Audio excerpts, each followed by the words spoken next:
Alright, peace, peace, peace, and I hope that you are doing well. And welcome, this is your second session. Now, within this session, we are going to be discussing the houses that are above the horizon. And so these are houses that deal with public energies that you experience. So we will be discussing the 7th, 8th, 9th, 10th, and 11th house today. Now, to begin with the 7th house, right? As we previously discussed, the 7th house belongs to the house of associations. So, the 7th house, the 11th house, and the 3rd house, these are all houses that deal with like the air element in a way, and they deal with how we relate and associate with other people. Now, the 7th house specifically is a house, it is also a companion house, and it deals with our most personal relationships, right? It deals with personal relationships, and that could be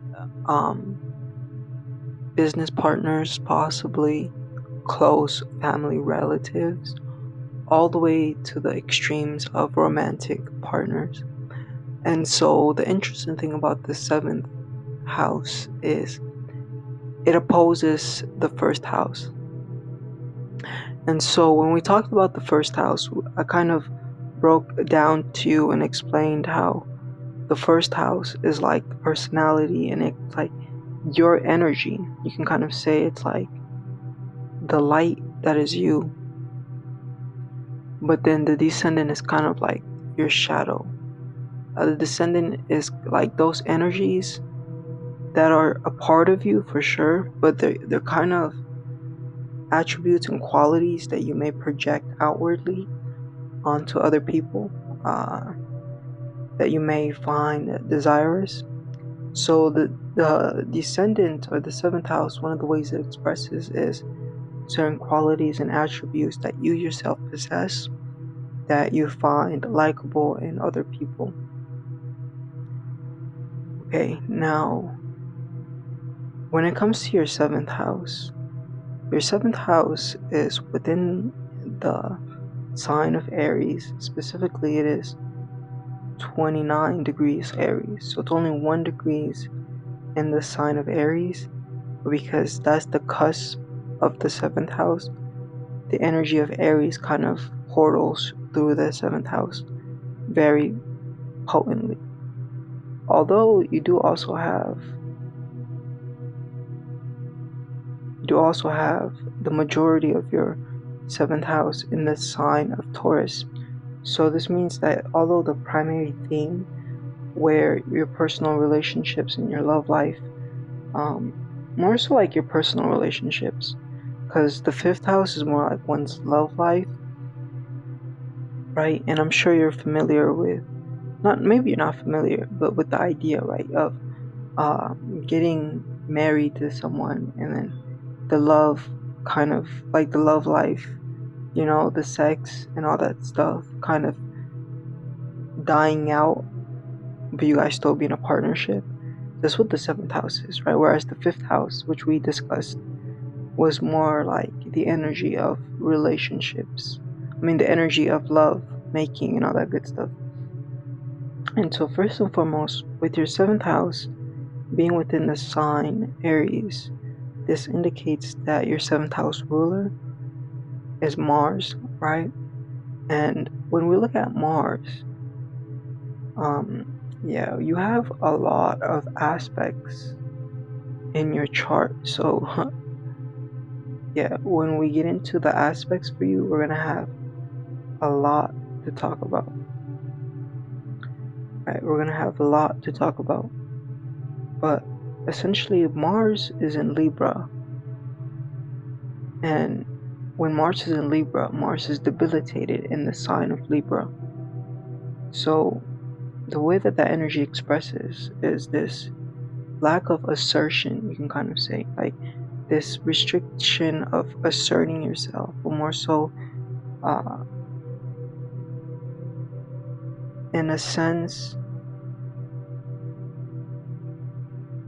being more like passive and receptive to others' needs and demands. Like the sign Libra, it's not so it's not like submissive per se, because Libra is an air sign and it thinks for itself, but it can be like anti-confrontation or anti-assertive. So it may kind of be easily swayed, but it's not like the submission that comes from the sign Cancer, for example. But ultimately, there's this energy with Libra where it's like it doesn't stand on its own 2 feet, but rather it kind of allows another to lead and take control. And Libra energy can be very compromising. So the 7th house ruler is in the sign of Libra, and the 7th house ruler is Mars. So it's not in its ideal place where it wants to be. And so the way that the energy can play out within your 7th house is, well, first and foremost, when the 7th house is in Aries, there is like a flipped energy, right? Because the energy of Libra is supposed to be in Aries. It's supposed to be in the 7th house.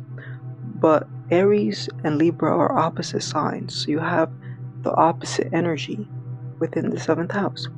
And so one of the ways that this can possibly play out is maybe you attempting to find yourself in relationships with others, right? Seeking yourself through relationships is one possibility. Another possibility can be not seeking yourself within a relationship, but losing yourself within a relationship. In the sense that Aries is the sign of the ego, right? It is the sign.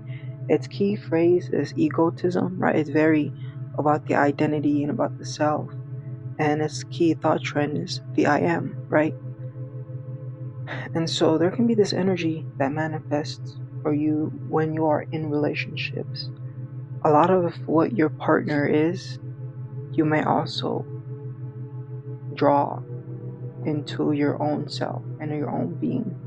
It's kind of like, whereas we are actually meant to be two unique individuals who come together to collaborate and not lose ourselves in the collaboration, but maintain our own lives, maintain our own identities, but simultaneously two in one.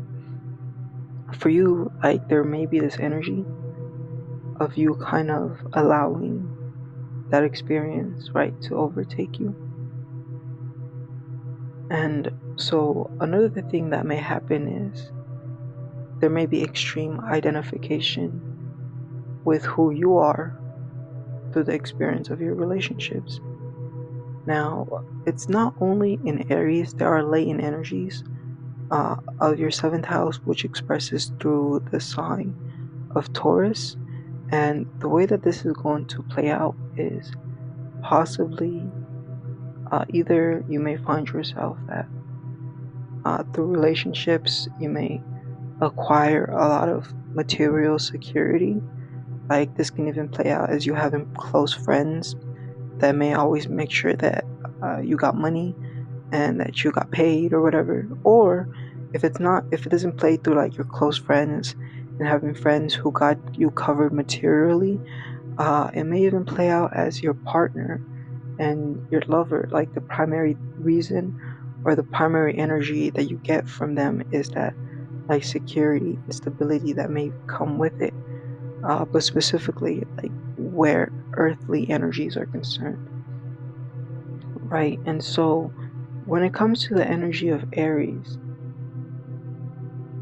I would say to be conscientious and aware of not losing yourself in the relationship and kind of thinking that you have to become a specific way in order for you to please the partner, but instead to be comfortable with yourself and your being. And kind of understand that the initial reason that person was attracted to you. Of course, if you are a person who's authentically true to themselves, then you would know that the primary reason why that person was attracted to you in the first place was because they liked who you were.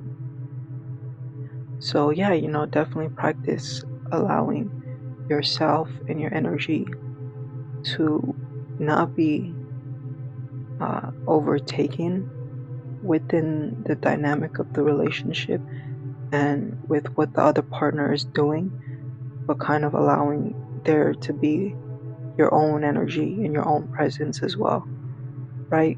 And so this right here, like with your seventh house in Aries, this can be one of the somewhat contradicting energies that you may have explained, right? With your life being backwards or whatever. And so it's important for me to, I think I said this in the last session, and I think I sent this to you via text, but we're just looking and understanding your energetic makeup, and then later we'll talk about the solutions and energies you can implement. You feel what I'm saying? Because it's not just about seeing the energy and looking at the problems without giving the solution, right? That's not what this is all about. But with everything, there's a place. Okay, so your eighth house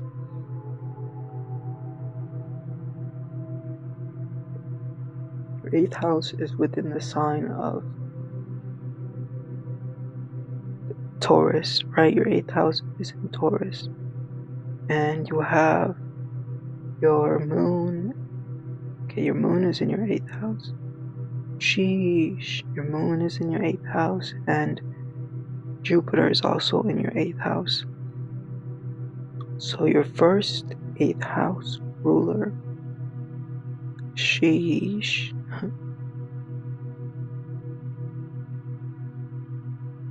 So, give me a sec. So your first eighth house ruler would be the moon. Would be Jupiter.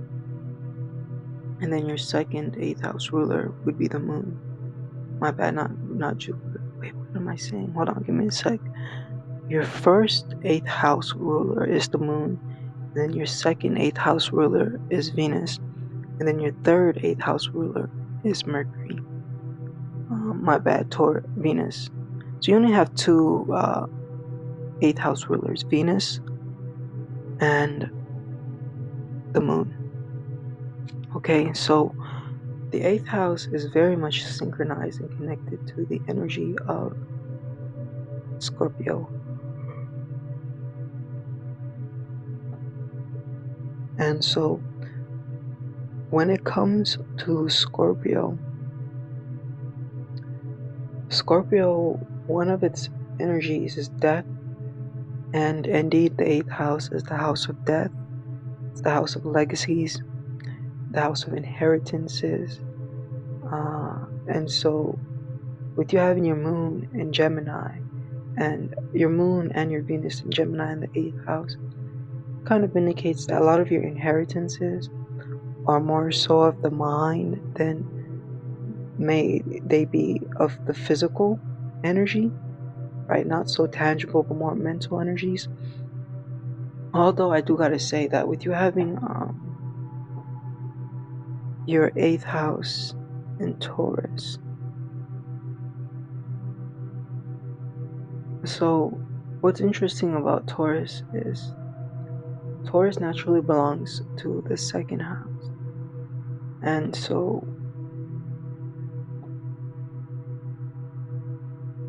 one of the polarities between the second and eighth house is that the second house deals with one's personal resources. Meanwhile, the eighth house deals with public resources, right? And so the key phrase for Taurus is I have, right? And Taurus is all about having things. It belongs to like the possessiveness. It belongs to like the possessive energies, if that makes sense. And so yeah, it's a very possessive energy.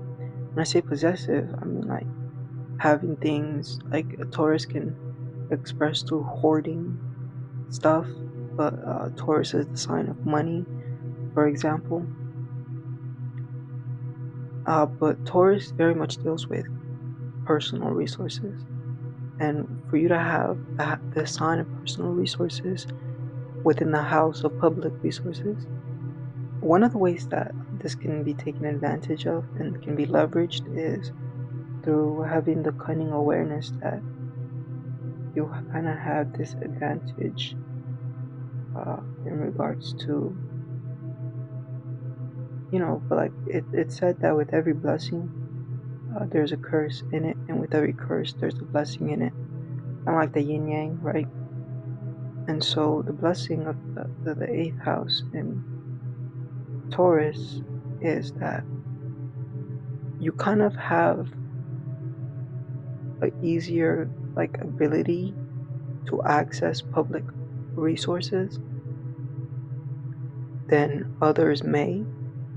And this can even play out as maybe you being aware and attentive towards certain ways to access resources that the common person may not be aware of.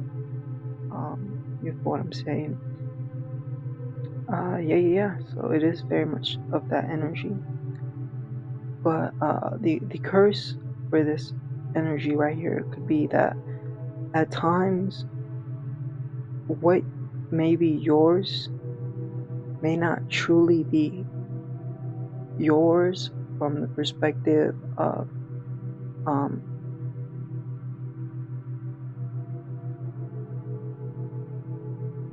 okay, like from the perspective of having worked for it and gotten it, but it may have been like inherited from someone, or it may have been given to you by someone else. Like with the eighth house in Taurus, there is this energy of uh, random people giving you things. You always coming across like resources, and it may not even be through work, but just through people just popping up and giving you things. And now the eighth house energy is also very like dealing with mysticism and spookism, right? And it does deal with taboo things like the sex industry as well. So possibility, I'm not saying that it is as is, but with it being connected to like the sex industry, there may have been uh, possibilities of you having had experiences in that. Um, I don't know. I don't really feel like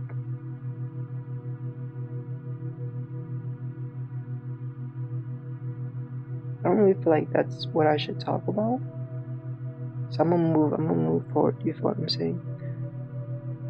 But yeah, the eighth house also deals with spookism and mysticism and magic. And so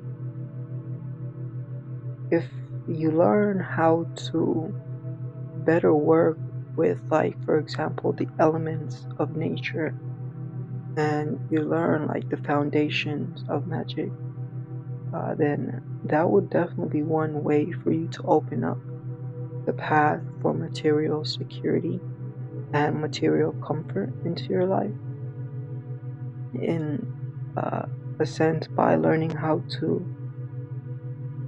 work with hidden and unseen forces to materialize well, if that makes sense. So in conclusion, that's the cusp energy of your eighth house in Taurus. The cusp energy of your eighth house in Taurus is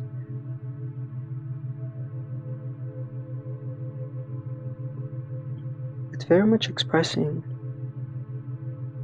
through this energy of, like, I guess another thing with the eighth house is it's not like tangible, but it's kind of things that are out of your control.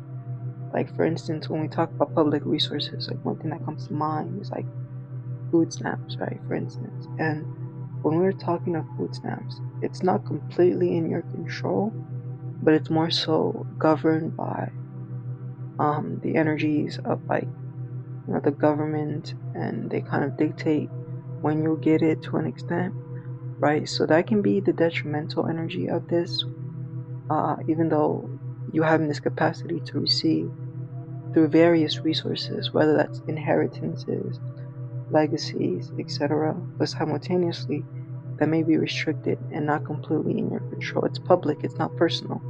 So, what this would mean for you is to kind of direct and learn to focus on strengthening your capacity and ability to acquire wealth and accumulate personal resources for yourself. And so, one of the ways that I use astrology is like I kind of think of animals, right? The animals that align with the certain energies of the signs. And so, when it comes to Taurus and Virgo, the squirrel, right? Or the ant specifically deals with Taurus, but the squirrel also is connected to both Taurus and Virgo. And so one avenue you can take is to like align your energy with the energy of like the squirrel, what I'm saying, and kind of look at it from a perspective of you got to treat money like nuts, right? Whoa. Treat money like nuts, like that the squirrels have to gather and hoard and get as much as they possibly can, and kind of put yourself in the energy of a squirrel, right? And think like a squirrel. And by doing that, you're kind of tapping into the energy of Taurus or the energy of Virgo, because the squirrel's very much connected to that energy. And then if you're to take the approach of the ant, then think like an ant, right? And follow the structure and the discipline and the tremendous control that ants express in the fulfillment of their job, right? Yeah, I hope that makes sense. And by putting yourself in those energies, then you'll kind of draw from those spirits, like the ant or the squirrel. You feel me? Or even like the beaver. But I think the beaver is more like a water, more like Cancer, right? Because beavers, they're very much connected with building homes, and yeah, and Cancer is very much a home builder. But yeah, don't forget that we do have that bonus session available. So if you do have any like questions or anything like that, then I'm more than happy to answer your questions. Other than that, I would say that's pretty much the 8th house. And now to get into the 9th house. So the 9th house is a house. Before I move into the 9th house, we do having like both the two feminine planets, both Venus and the moon in your 8th house. I think it's the value for me to speak on the magical energies of this. The 8th house, one of the things it deals with is magic.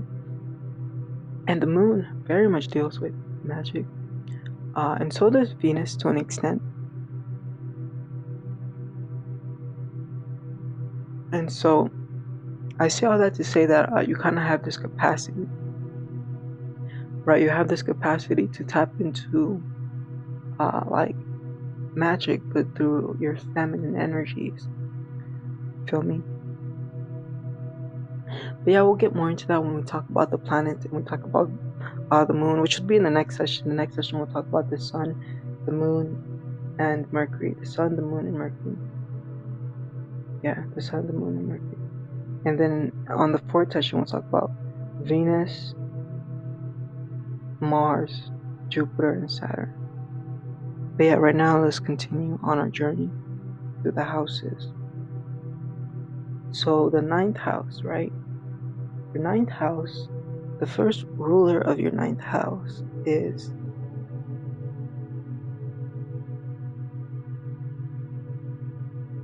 Mercury. Mercury is the first ruler of your ninth house. Then the second ruler of your ninth house is the sun, right? Which is of value for sure. Your sun rules your ninth house because it's in it, but it's ruling your 10th house as well. And because the sun is pretty close to the 10th house, influences on the 10th house are very powerful. And with you having that, hold on, let me not get ahead of myself. When we talk about the 10th house, I'll get into it. But right now, let's look at the 9th house. So the 9th house is the house of philosophy. It's the house of one's perspectives on life, specifically one's morals and ethics.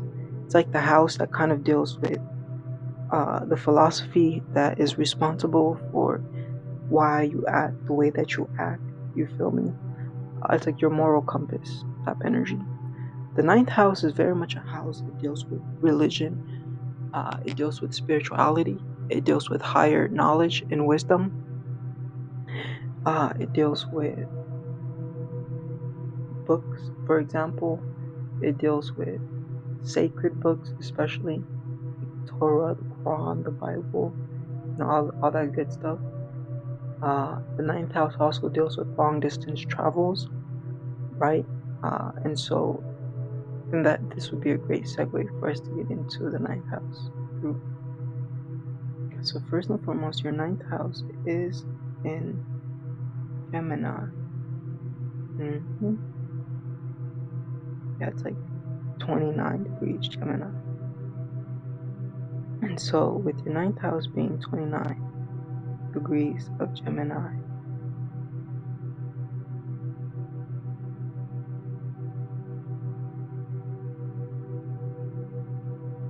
what this would mean for you is, hold on, I want to look at something else real quick. But as I'm looking, I'll speak. So with your 9th house being Gemini, what this indicates is that thoughts and thinking primarily dominates your perception and perspective on life, meaning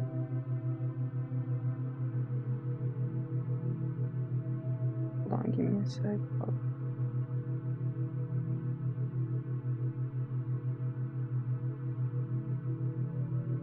Okay, so yeah, as I was saying,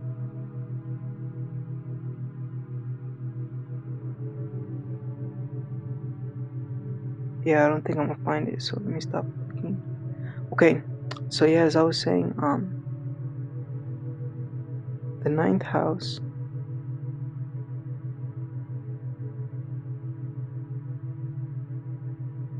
that I'm gonna look one last time.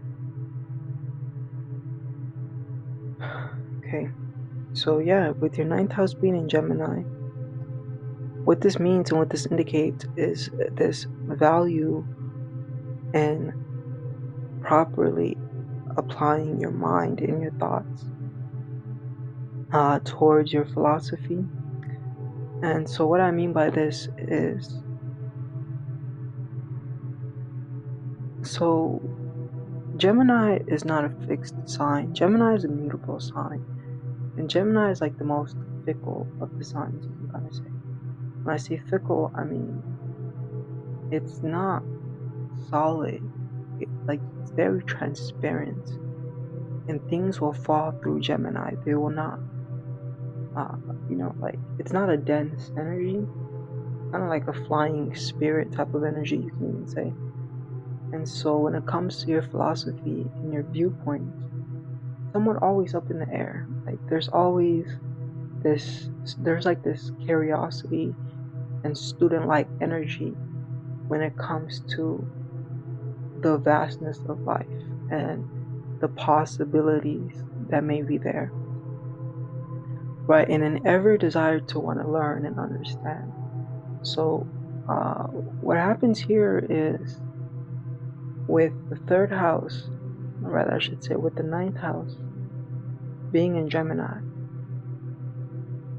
the thing is, we actually need a concrete moral system, concrete like spiritual system, or just rules and principles and ethics that we can base our life upon and our conducts upon. You feel what I'm saying? And so when Gemini is in the ninth house, it's kind of like a student that is always open to learn and kind of shift and change its perspectives on things. So this may kind of be an individual who's like a butterfly, roaming amongst the different studies and religions and spiritualities, but hasn't pieced together a system of belief for themselves through their explorations to the different religions. You feel me? But it's kind of this energy of stuck in thoughts and very interested by the vastness of life and the infinite possibilities of life, but hasn't yet to stand still in its own understanding and belief, but rather is a continual student, you know what I'm saying? And so the ninth house is a house of comprehension, and it's the house, like I mentioned, of one's moral system and one's ethics, right?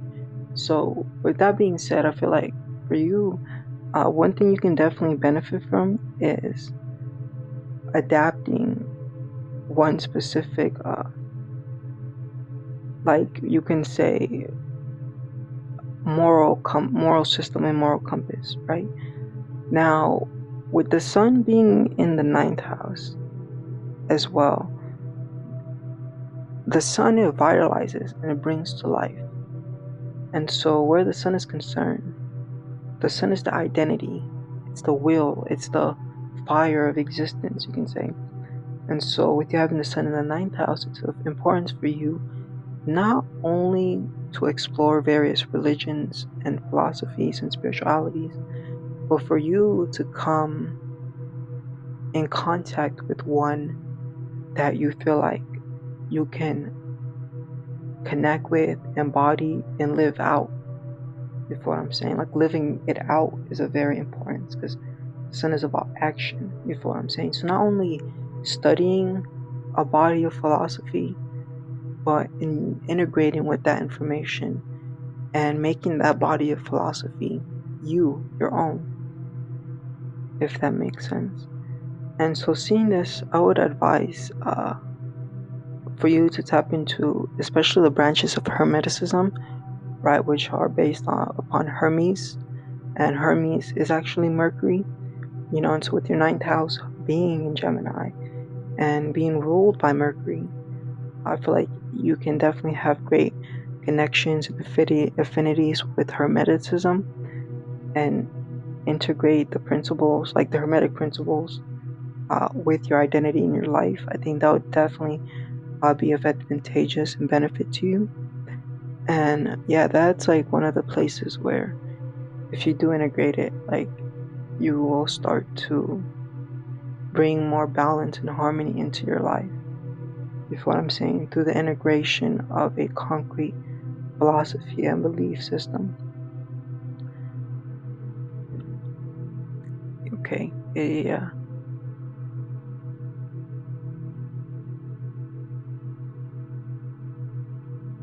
So that's like the ninth house. Now for us to get into the 10th house. So the 10th house is first and foremost ruled by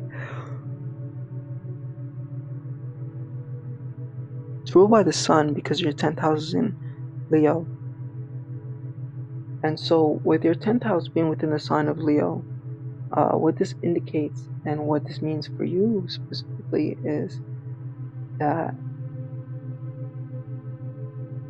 when it comes to your 10th house energies, so before I talk about your 10th house, let's kind of revisit your 6th house and your 2nd house.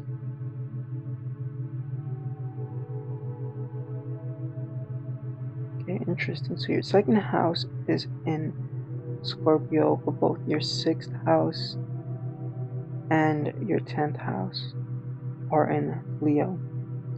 And your 10th house is ruled by your sun, and your sun is not that far from the 10th house. It's in the 9th house. So one thing I'll start off by saying is that if you haven't, I would also advise for you to pursue channels of entrepreneurship, right? So the 10th house is the house of the career, right? The 10th house deals with like business. It deals with one's reputation, and it deals with one's status, right? And so before we get into business and all that good stuff, we can start off by discussing status and reputation. With you having Leo in your 10th house, this can be an indication of you being recognized and known for Leo type of energies, and your status and reputation being revolved around maybe the type of leader that you are, maybe like the type of leader that you are, maybe revolve around your heart and your kindness, possibly even your ability to dominate. You feel what I'm saying? I hope when I say your ability to dominate, that makes sense. Because Leo is very much a sign that kind of likes to be the boss. Like, that's what I mean by dominate, like be the boss. And Leo can rule through kindness, or he can rule through like dominating, right? Like bullying type energy almost. If you're having that Cancer in your sun, it probably would be more so through a means of kindness and more so of a nurturing energy, and maybe more so what you may be recognized and known for. And so a lot of people who have the 10th house in Leo may be recognized and known for creative things, right? Like maybe you're an artist, and your artisticness may express maybe through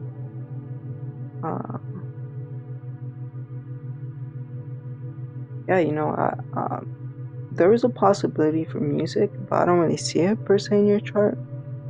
But that can be one channel of you being recognized, like people recognizing you for, right, that energy of creativeness and artisticness. Now, when it comes to the energy of Leo, right, Leo is very much also a like royal type of energy, and it's an energy of high standing, high recognition, right? So yeah, this may just be an indication that when it comes to like your circle or the place where you are recognized and where you have reputation and status, you may be some sort of a big deal, or you may have hella credit, right? And this credit can even just be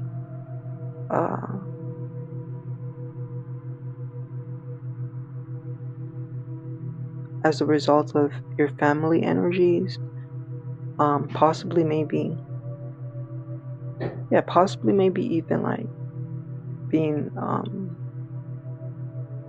what I want to say is being recognized by your family, but at the same time, with your moon being in your 8th house in the sign Scorpio, the 8th house is a very isolating house, and when the moon is in the 8th house, it is kind of a isolating energy, a disconnect between family type energies. Yeah, my apologies, but I'm back. Okay.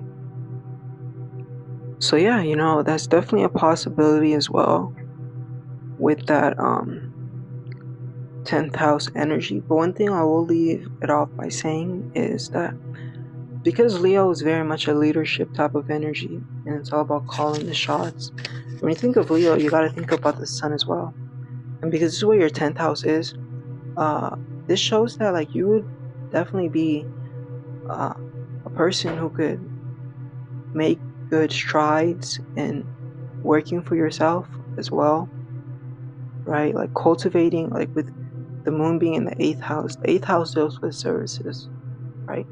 So cultivating some sort of service that you can provide, maybe especially to women, because both uh, Venus and the moon deal more with women, and then cultivating that service.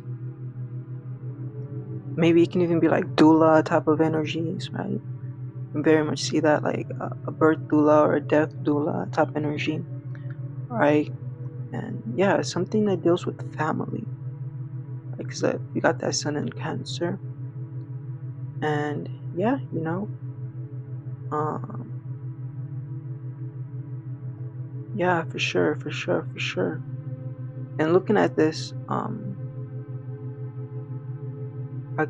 I can piece together that you would also probably be able to charge like um a premium price, we can say. The sun, it deals with premium prices. Meanwhile, the moon, it deals with um, yeah, meanwhile the moon, it more so deals with prices that are not so premium, like cheap, I guess you can say. But yeah, that's like your 10th house, right? Your 10th house. And now your 11th house. So your 11th house is within the sign of Virgo, and it's thus ruled by the energy of Mercury. And so with your 11th house being within the sign of Virgo, one of the things that this would mean and this would indicate is like the significance of, well, yeah, like the significance of, well, not the significance of you needing to pay attention to who you hang around and all that stuff, but with you having Virgo in your 11th house, it may be an indication of you being already very analytical and very critical towards like the people that you allow into your circle, people that you hang out with, and that kind of is amplified by that Cancer energy for sure. And so the 11th house is a house, deals with your social life, it deals with your networks, and it just deals with people that you connect with in general, uh, in a public setting. Like, it doesn't deal with people that you know, right? Because the 11th house is another house of associations. It deals with people that you associate with that are kind of distant from you. And so this can be distant relatives, but the 11th house is not restricted to just distant relatives, but let's say certain people that you only engage with like every year or so, right? Then that also may be like 11th house energy. You guys aren't too close, but somewhat close. And so with you having that energy in Virgo, it does indicate this energy of like cautiousness in regards to the people you allow yourself to engage with as well, because Virgo is a very critical and analytical sign, right? And likes to skim through the details, and it's very careful, and it pays a lot of attention to people that it gets involved with. And so the negative energy that may express to this house is this like cynicism, like being a cynic, right? And possibly like seeing the bad in a person before there is even an opportunity for them to show you their good, right?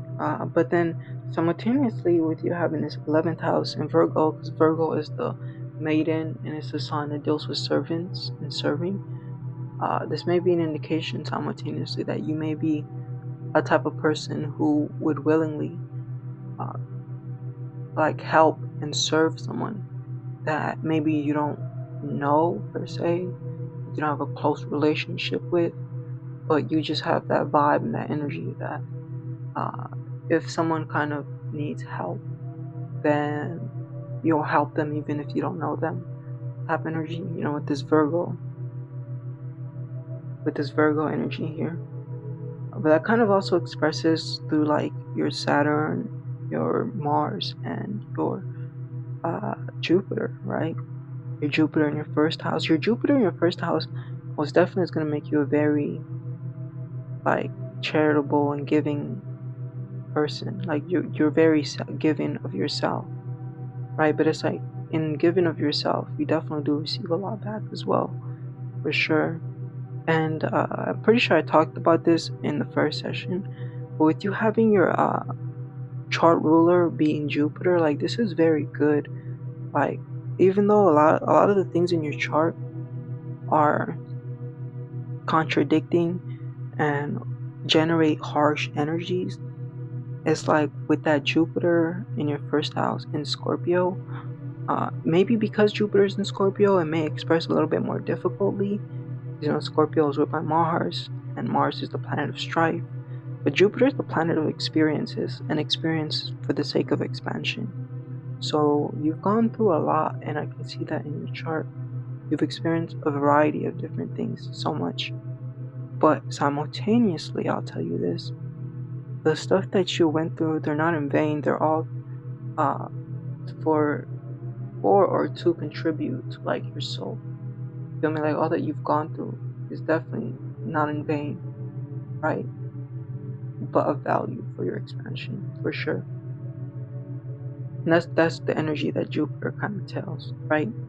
But yeah, so to kind of conclude with the energy of the 11th house in Virgo, you should definitely leverage more so your networks and your associations via a channel of business, because like Virgo is the sign of labor, right? Work. So one of the ways that this may play out is you may feel like when you go out and you try to socialize, it may feel like work, and what may be more comfortable and better for you is to just stay home. But when you do go out, right, like I would advise for you to learn how to network, right, and how to network with people. And I don't know if you already have a business established for yourself.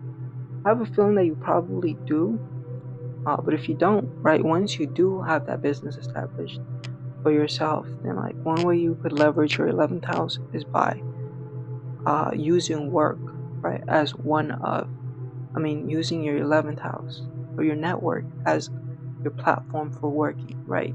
When you're in that field, the energy of Virgo will naturally activate. And so you would be in alignment when you're doing that. And it would be easier rather than difficult, right? So leveraging network after attaining some sort of product or service. Yeah, product or service. Because, like I was talking earlier with the Taurus and the 8th house energy, like what you do need to learn how to do is, in a sense, extract resources from the public, because that's how you will get your own personal resources, right? And that's one of the reasons why the 8th house deals with services, giving services to people in exchange for money, things like that. A public service, of course, would be one of the ways to transform that 8th house energy, which we kind of talked about already, into a blessing rather than a curse, right? Rather than having your hand out, having a service or a product that people can exchange. And by no means do I mean to say that you're a person who has your hand out. That was just an example. You know what I'm saying? Just a lame example. But yeah, you feel me? Definitely. That's something you should look into and leverage. And now to conclude with your 12th house. So your 12th house is within the sign of Libra. And so the first 12th house ruler is Saturn, then Mars, then Pluto, then Venus. Ouch. That's just ouch. I have nothing else to say but ouch. So the 12th house, it is the house of the unconscious mind. It is the house of healing. It is the house of undoing, self-undoing, right? It's a house that deals with institutionalizations, like prisons, and like mental asylums, places where you're supposed to go and rehabilitate yourself. You feel what I'm saying? Uh, yeah, and so it's also the house that deals with the collective unconscious type of energy. But it deals with the unconscious in general.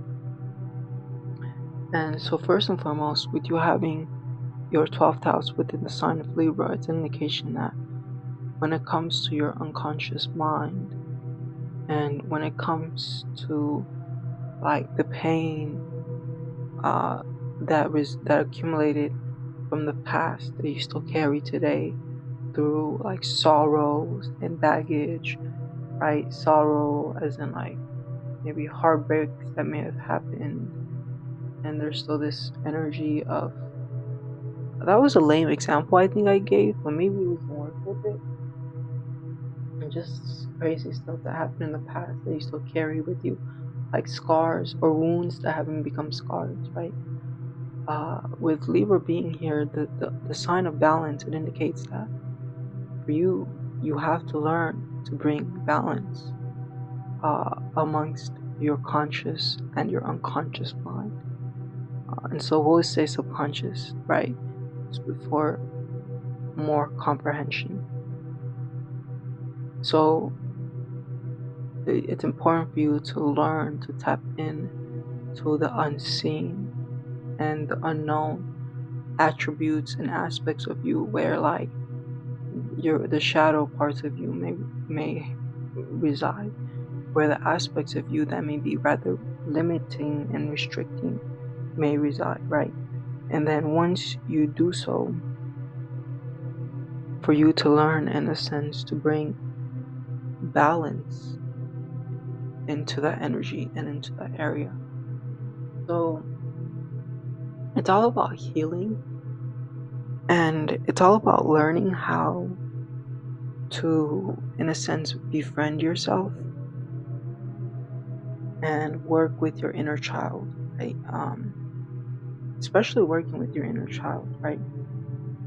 Because sometimes the way that the Libra energy may express, because Libra deals with relationships, is the first initial union between the yin and the yang. Because right, Libra is the scales, it deals with the balance of like polar opposite energies. The first expression of the yin and the yang, right, which would be like mother and father, may have not been the best example that one can integrate and take with themselves. And so this is more so Libra Suns, not per se Libra 12th house, but there's a possibility that it can express like this, where there may have been this energy of maybe having observed your parents fight and feeling like they fought because of you and it was your fault, and then kind of going through this process of it's like self punishment, because like as a child you didn't know better, but then to think that it was your fault. And so like that may kind of just create like this division type of energy, or yeah, this separation type of energy internally, where now it may be of value for you to learn to kind of bring back and bring to harmony and balance. And so what do I mean by all of this? So when it comes to Libra, a lot of people think because Libra is the scales that Libra is automatically balanced, but not per se. Libra is not a set energy, but it's a motion, right? And that motion is the motion of balancing. Like when you think of a scale, right? A scale is never still, but a scale is always balancing, right? And so for you, like one of the ways you can attain healing is to bring balance and harmony, especially to the dynamic and relationship that you have with yourself, but also with those dynamics and relationships that you hold to be of great importance, right? I want to say great importance, like those dynamics and relationships that have impacted you and influenced you tremendously. Maybe learn to let go of certain heartbreaks, certain sabotaging energies that may have happened amongst you and another. And through doing so, uh, attaining balance, right? And learning to gain greater harmony within yourself by first letting go of like the baggage from the partnerships and relationships you experienced. And like there can be a lot that you may carry, especially with the Venus in the 8th house energy. Because see, Venus in the 8th house are those who unintentionally attract to themselves. Hold on. Yeah, unintentionally attract to themselves narcissists, manipulative people, attract relationships where power and control dynamics may be there, right? So yeah, that's all that you need to learn to release and heal from and truly let go. And so first and foremost, with Saturn being within your 12th house, excuse me, Saturn most definitely contributes a lot to that power dynamic energy, where it's like your first experiences of pain may have dealt with authorities. You may have also had experiences of like experiences needing to heal from today that may have resulted from violent experiences. But with Pluto also being there, it does show that there were also a lot of intense experiences you went through that still linger, that may still linger around, and that you may need to learn to release, relinquish. And so when Saturn, Mars, specifically Saturn and Mars, and Pluto too to an extent, but I'll talk about Saturn and Mars. When Saturn and Mars are in the 12th house, which is the unconscious mind, they can be more so Mars than Saturn, because Saturn is exalted where it's at. Saturn likes to be in the sign of Libra, so that doesn't make it too bad. But Mars does not. You may be prone to attracting certain incidents and accidents that may happen, and before becoming aware of this, it just may have seemed like bad luck or random energies. But it's like Mars is acting from behind the scenes to, in a sense, draw and attract certain things to you, by certain experiences and all that good stuff. So the way that you would go about resolving this energy, we'll get more into it, especially when we talk about Saturn. But for now, I'll conclude by saying that it's a value for you to learn to heal yourself from the past experiences with relationships. And earlier I mentioned how 12th house is the house of the undoing, and so it's important that you become attentive and aware that you don't engage yourself with relationships that become your undoing, but with relationships that can help build you up, that can motivate and inspire you for the better, you feel what I'm saying? But yeah, I would say that pretty much concludes this session of ours. Yeah. So within the next session, we'll cover the Sun, the Moon, and Mercury, and then Venus, Jupiter, Saturn, Venus, Mars, Jupiter, and Saturn. But yeah, that's like in the next sessions. Without further ado, definitely look forward to hearing your feedback. I'll definitely connect with you, in case you have any questions about this session you may want me to answer. But other than that,